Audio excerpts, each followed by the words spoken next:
uMcBride wasola uNhleko ngokuqasha umlisa waseZimbabwe uLeon Mbangwa njengenhloko yezisebenzi yize ayingenawo amaphepha afanele.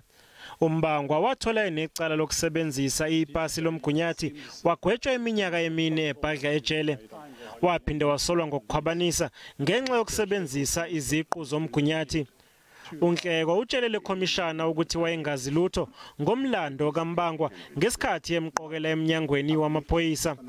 At the time when I hired him, I wasn't aware about the criminal offense that he allegedly committed, which was, by the way, it's about an ID document, and it's the first time I came across somebody who was arrested, sentenced, and served a sentence for an identity fraud. uMcBride bekufanele avele namhlanje ukuze azophekwa ngemibuzo uNhleko mayelana nezinsolo azenza kulekhomishana. Waphinde wasolwa Lowo owayengungqongqoshe ngokuxambukela ophenyweni oluzimele ngemizamo yokumgudluza esikhundleni sakhe. Usolwa nangokusebenzisa umbiko okungewona ukuze axoxe wayesikhulu sophiko lwamaHawks uAnwar. Look, I had no reason to doubt the work of the reference group, really.